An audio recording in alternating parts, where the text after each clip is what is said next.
Kanya-kanya na nga ng react ang mga politiko at maging mga opisyal ng gobyerno sa bookingan time ni resigned ako Bicol Representative Zaldico. Una na riyan ang presidential sister na si Senator Amy Marcos. Buwelta niya, hindi kinayang kontrolin ng mga senador si Ko kaya't ekis na ito sa kanilang VIP witness list. Patutsada pa ni Sen Amy, nahiya na raw si Zaldi at sana yung iba mahiya na rin. Tinawag naman ni Senator Bato de la Rosa na crocodile manipulation ang budget insertion. Kaya't nag-walk out daw at tinabla niya noon ang BICAM. Ayon naman kay mamamayang Liberal Representative Leila de Lima, dapat umuwi na ng bansa si Ko at manumpa ng katotohanan sa tamang forum para managot ang sinumang sangkot sa katiwalian. Ganito rin ang sentimiento ni Senador Sherwin Gatchalian. Anya, basic lang. Dapat humarap at hindi bigla na lang mag-post ng video.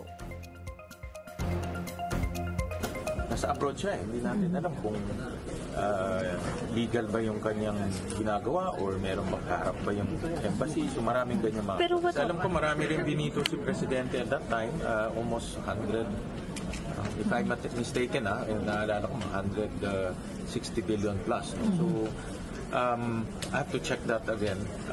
Kaya nga ito lahat dapat tignan in the entire context. Hindi lang pwede yung sinasabi niya but also yung mga nangyari sa BICAM at nangyari nung last budget year.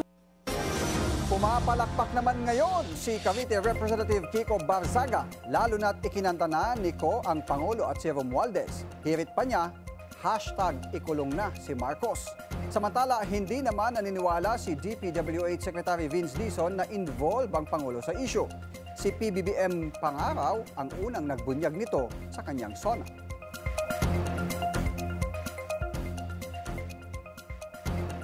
Mismo. At simula nung SONA, hanggang ngayon, hindi lang salita ang ginawa ng Presidente, konkretong aksyon ang ginawa ng Presidente para mapanagot lahat ng dapat managot. Most importantly, sabi niya, wala tayong sisinuhin kung saan tayo dadali ng ebidensya, doon tayo pupunta kahit sino pa yan, kahit kamag-anak pa niya yan. Ano naman ang ginawa ni Congressman Zaldico?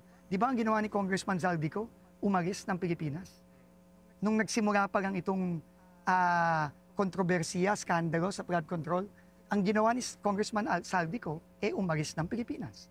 So sinong paniniwalaan natin?